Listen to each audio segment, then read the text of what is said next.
Bonjour, bienvenue dans Géopolitis qui reçoit aujourd'hui l'historien, essayiste, ancien ministre du Liban, Georges Corme.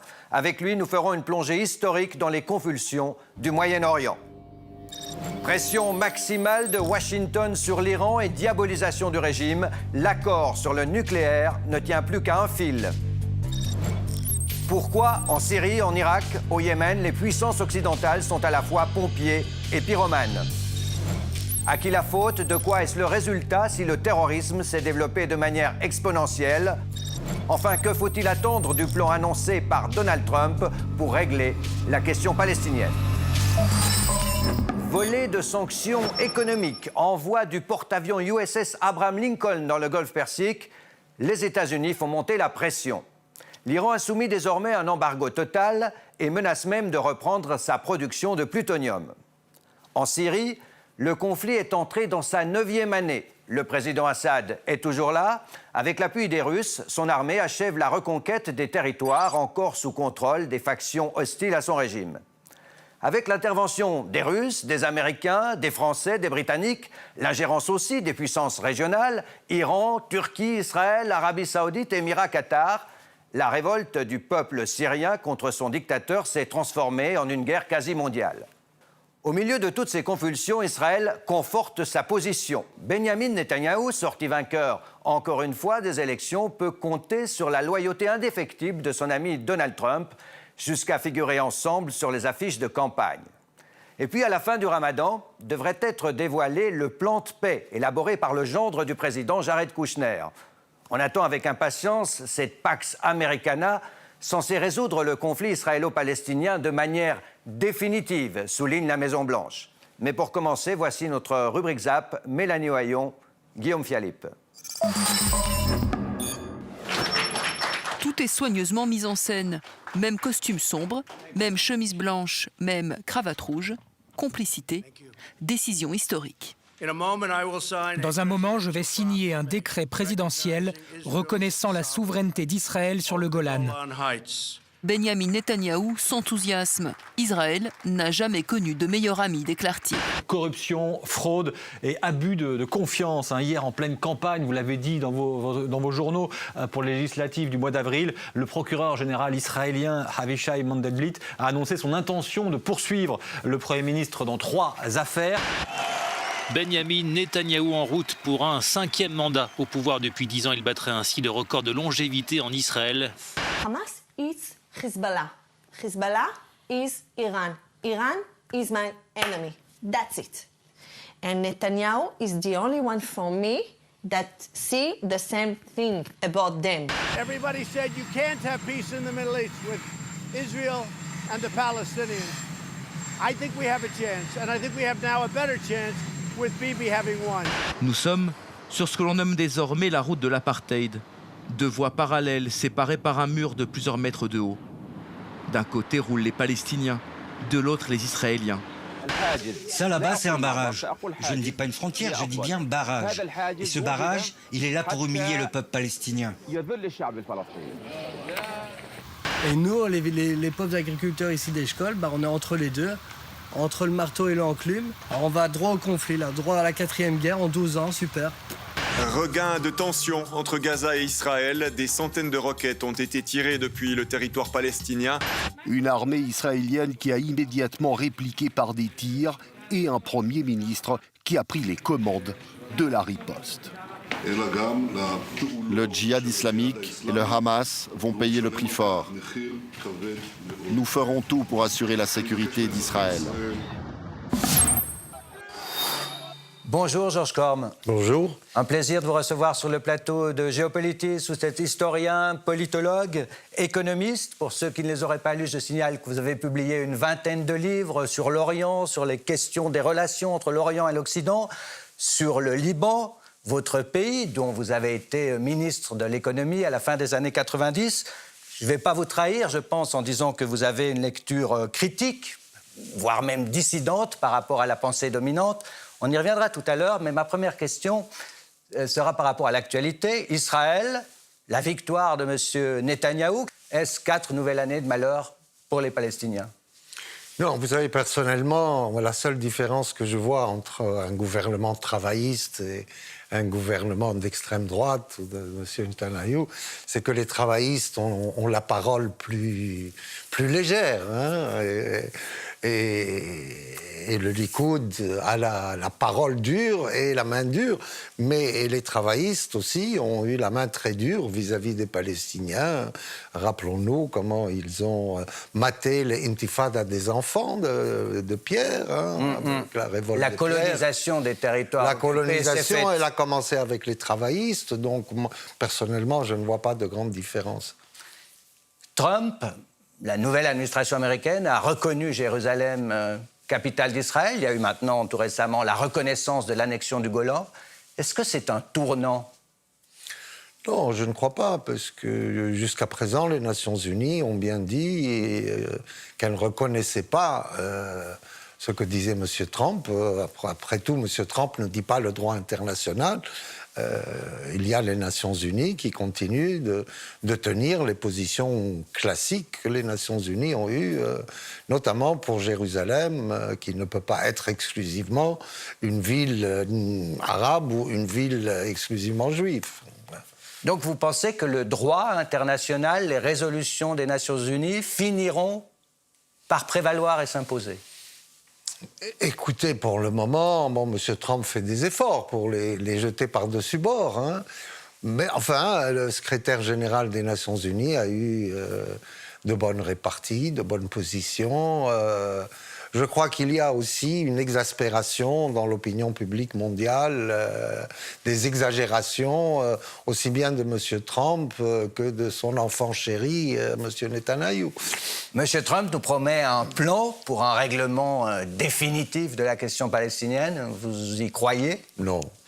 Non, vous savez, la question palestinienne, moi je le dis toujours, c'est une question de mettre fin à l'apartheid, de créer une société égalitaire, comme ça s'est fait en Afrique du Sud, comme ça s'est fait après en Algérie, lorsque les Algériens ont conquis leur indépendance. Donc je pense que c'est le même processus, bon, qui est long, qui est douloureux, mais quand vous voyez ce qui est très peu reporté dans les médias, les sacrifices que font les Palestiniens de Gaza pour traverser la frontière vers leurs anciennes terres, c'est extraordinaire.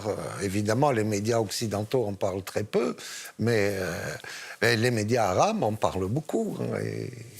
Cela dit, j'ai trouvé, je dirais, assez modérées les réactions de la Ligue arabe et des États arabes au moment de la reconnaissance de Jérusalem comme capitale d'Israël. Est-ce que ça veut dire que le conflit israélo-palestinien n'est plus au centre des préoccupations du Moyen-Orient? Écoutez, la Ligue arabe a cessé d'exister. Et ça fait un beau moment. Hein. À la limite, je dirais, ça n'est plus qu'une annexe de l'OTAN. Et d'ailleurs, l'OTAN réclame une OTAN arabe. Donc,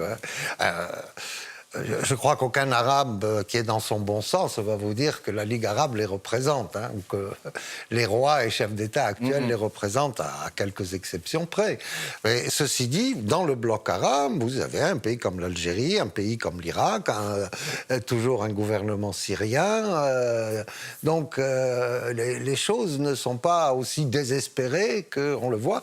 Vous avez la présence chinoise qui est très forte, vous avez la présence russe. Donc c'est un paysage compliqué qu'on ne peut pas résumer par du blanc et du noir. Et vous pensez qu'un jour, les Palestiniens auront vraiment leur État? Je pense, sauf à ce qu'ils deviennent comme les Indiens d'Amérique du Nord. Bon, les Américains ont d'ailleurs génocidé allègrement les Indiens d'Amérique du Nord, en faisant même des grands exploits, le phénomène des cow-boys.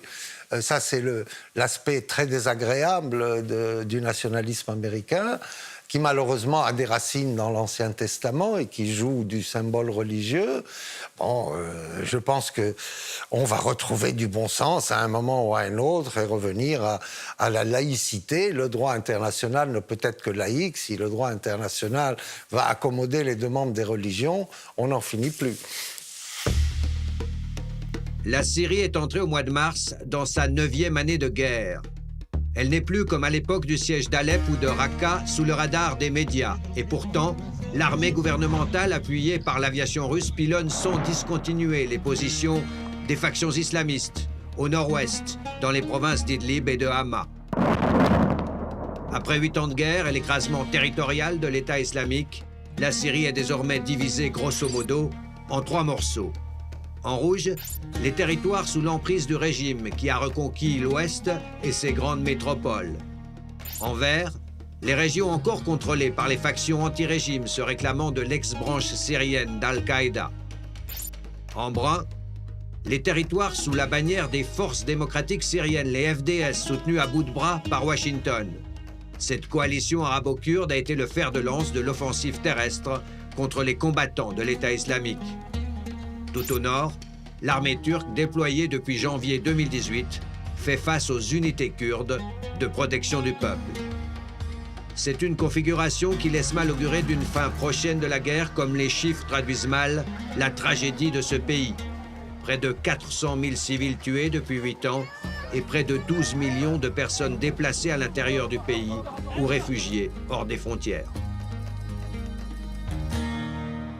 Il y a dans votre pays, Georges Corme, près d'1,5 million de réfugiés syriens de ce conflit qui dure depuis 8 ans. Vous dites de ce conflit que c'est une guerre mondiale.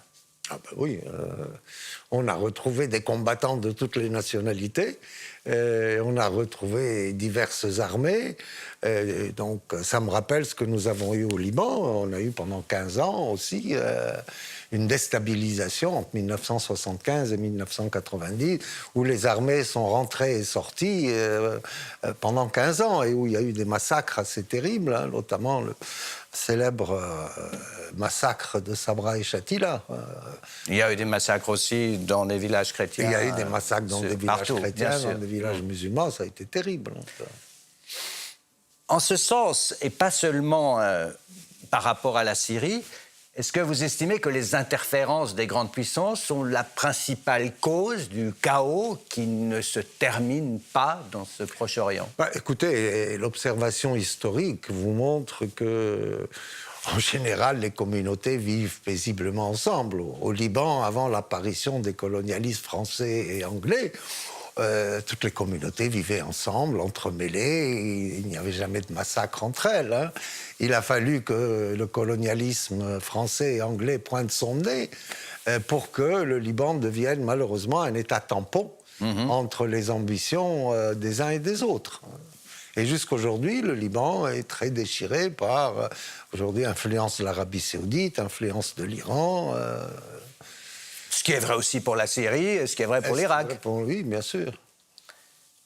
On n'a jamais vu les puissances occidentales envahir avec autant de facilité des pays souverains et sous de faux prétextes, et sans qu'il y ait jamais une demande d'un parlement de pays démocratiques ni un vote du Conseil de sécurité, d'ailleurs. Ni un vote du Conseil de sécurité, ce qui est assez ahurissant. Alors, quand on me dit les sociétés démocratiques, j'ai tendance à ricaner. Est-ce que l'invasion de l'Irak, puisqu'on en parle en 2003, et le démembrement de l'État irakien par la suite, c'est le catalyseur de cette formidable expansion des mouvements islamiques radicaux? Oui, ça l'a sûrement été, oui, tout à fait. Mais en plus, enfin, vous savez, les Américains sont très bavards, donc ils parlent beaucoup. Madame Clinton nous a raconté comment ils avaient fabriqué tous ces mouvements islamistes déments et fous, hein, qui ont semé la terreur dans toute la Syrie et en Irak. Donc, quelque part, vous dites, ils sont une création des puissances occidentales, ces mouvements. Écoutez, de toute façon, l'islam à la mode wahhabite, c'est exclusivement quelque chose qui est porté par l'Occident, par l'OTAN, parce que l'islam à la mode wahhabite, c'est une énorme hérésie en islam. Ça ne devrait pas exister. Bon, mais comme il y a du pétrole en Arabie saoudite, et comme l'Arabie saoudite est en réalité sous mandat américain depuis l'origine, hein, donc voilà, vous avez cette manipulation du religieux qui est absolument détestable, mais qui est là. Et au lieu qu'on se batte contre cette manipulation du religieux, vous trouvez partout des groupes dans la logique de la stupide thèse de Huntington de choc des civilisations qui vous amplifie ceci. Vous avez vu l'horreur qui s'est passée en Nouvelle-Zélande où un suprématiste blanc a tué 50 musulmans d'un coup. Dans le temps, à Hébron, il y a quelques années, il y avait un docteur Baruch qui est rentré dans la mosquée d'Hébron et qui a tué 50 musulmans aussi. Bon, tout ça est terrible. On s'est félicité dans les chancelleries occidentales de la défaite militaire de l'État islamique. C'était au début de l'année. Est-ce que c'est vraiment une victoire ? Non, mais l'État islamique, de par lui-même, n'existe pas. C'est une émanation de la CIA et d'autres officines.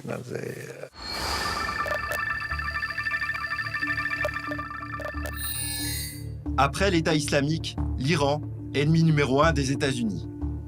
Le 8 mai dernier, Donald Trump faisait encore monter la pression d'un cran sur le régime de Téhéran.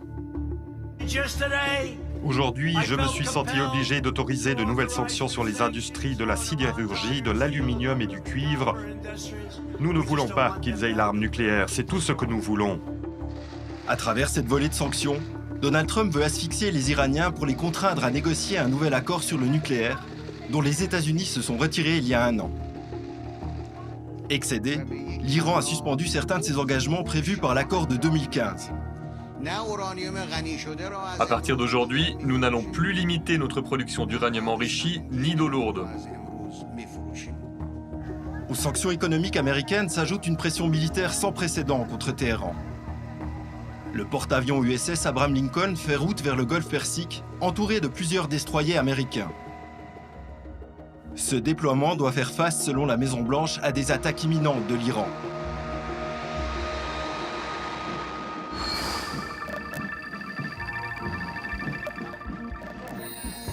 Son arsenal n'est pas très spectaculaire, mais l'Iran peut mobiliser jusqu'à 500 000 hommes. En Syrie, les Pasdaran combattent aux côtés des troupes de Bachar el-Assad et de la Russie depuis 2011. L'Iran, aussi présent au Liban où il arme et finance son allié historique, le Hezbollah. Au Yémen, c'est la rébellion Houthi qui bénéficie du soutien de Téhéran face à la coalition emmenée par l'Arabie saoudite.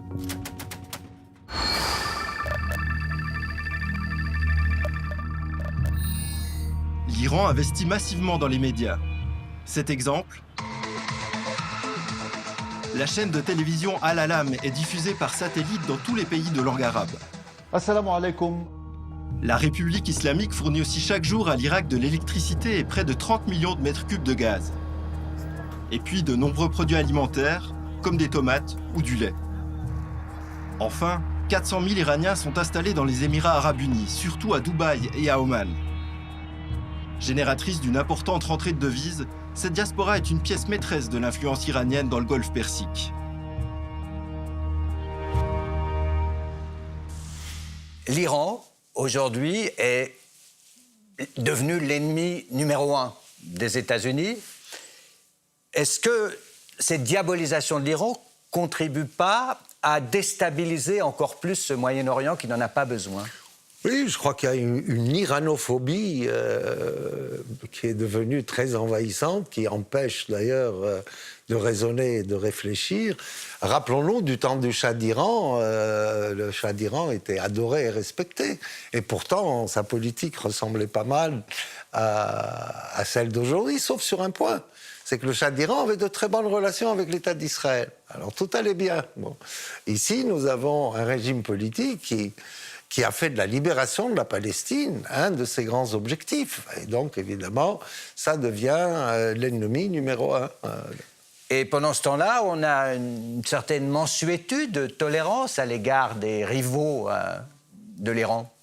Vous ne trouvez pas ? Bon, bien sûr. C'est-à-dire quand on laisse la doctrine wahhabite devenir l'islam officiel, c'est complètement fou. Hein. Une des urgences que nous avons aujourd'hui, c'est de déwahhabiser l'islam, c'est de refaire une lecture classique du Coran avec les innombrables versets du Coran qui vous parlent de la Vierge Marie, qui vous parlent du Christ, qui vous parlent du respect de la vie humaine. Et le Coran, il y a même dans le Coran, si vous voulez, un verset qui dit « Si Dieu avait voulu, il aurait fait de vous une nation unique ».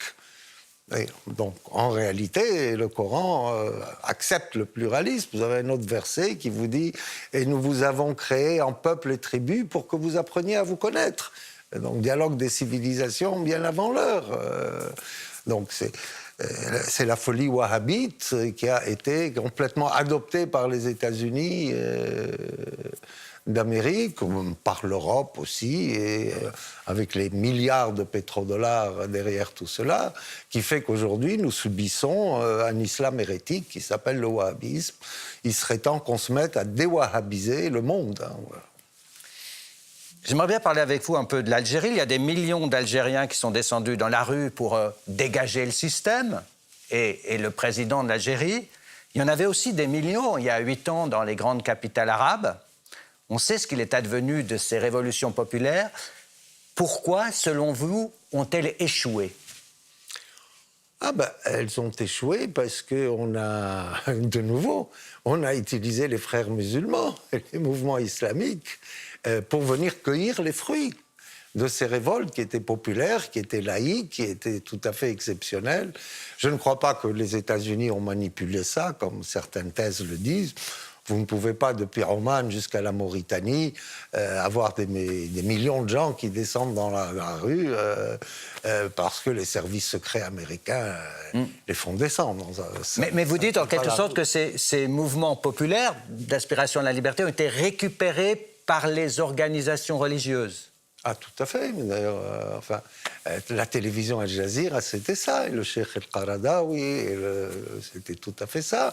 Je rappelle d'ailleurs, pour vos téléspectateurs, que toutes les cassettes vidéo de M. Ben Laden, elles arrivaient par le canal de la télévision Al Jazeera. C'est bizarre quand même. Hein. Et au Qatar, vous avez la plus grande base militaire américaine. Bon, faut quand même réfléchir un petit peu. Hein. Est-ce que vous pensez, Georges Corm, que le souffle de ces révolutions populaires, des printemps arabes, est-ce qu'il peut renaître? Alors moi, je n'appelle pas printemps. Hein, parce que non, c'est pas alors c'est un terme occidental. Alors c'est révolution populaire. Révolte populaire. Révolte populaire. C'était de très belles révoltes populaires. Est-ce que vous pensez que le souffle de cette époque-là, qui a porté toute une jeunesse, ça peut revenir? Ça peut revenir. Maintenant, le problème est, encore une fois, que les tensions internes dans les sociétés arabes sont très fortes. Les phénomènes d'inégalité sociale ont augmenté, le chômage de masse est plus fort que jamais. Et notamment chez les jeunes. Et notamment chez les jeunes. Et donc, si vous voulez, on peut alimenter très facilement les mouvements terroristes réclamant de l'islam avec une telle masse de jeunes pauvres en chômage. Hein. Et donc, il faut complètement changer les politiques économiques en cours. Et ça, c'est un travail, malheureusement, ni le Fonds monétaire, ni la Banque mondiale ne le font. Vous êtes optimiste sur la sortie de crise, le dénouement de cette crise en Algérie? Ah oui, je pense que... On ne va pas déboucher sur le chaos comme en Libye, non, comme en Syrie? Je ne pense pas. Qu'est-ce qui vous rend optimiste? Écoutez, d'abord, les Algériens ont beaucoup mûri. Cette jeunesse est très belle, telle que vous la voyez dans les rues. Hein. Elle n'a rien à faire avec la jeunesse de 1988, qui était manipulée par les mouvements islamiques. Hein. Non, on est fiers que la jeunesse algérienne, aujourd'hui, soit d'un très bon niveau, soit d'un degré de conscience politique important, et sans qu'il y ait de la haine contre l'armée algérienne, qui reste quand même un très grand symbole d'unité pour l'Algérie.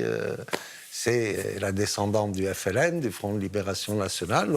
Non, on a encore tous les éléments d'un nouveau consensus qui pourrait se faire en Algérie, je pense. Alors, on va rester sur cette note optimiste. Merci, Georges Corm. Je vous en prie. C'était un plaisir de vous recevoir dans Géopolitis. Merci beaucoup. Quelques idées pour prolonger cette émission, à commencer par la lecture et le regard encyclopédique de notre invité du jour, Georges Corme. Son dernier livre, La nouvelle question d'Orient, est paru aux éditions La Découverte. Et de Georges Corme, vous pourriez lire aussi, parmi ses nombreux ouvrages, Orient-Occident, la fracture imaginaire. À voir ou revoir le documentaire d'Arte Reportage Syrie, Raqqa, une vie après Daesh. Le reportage commence en Syrie, dans l'ex-capitale de l'État islamique, juste après la libération par les forces kurdes. C'est un matin comme les autres. Le Kurdistan syrien pleure l'un des siens. On est tous là pour te dire au revoir, mon frère. On est tous là pour toi, mon camarade.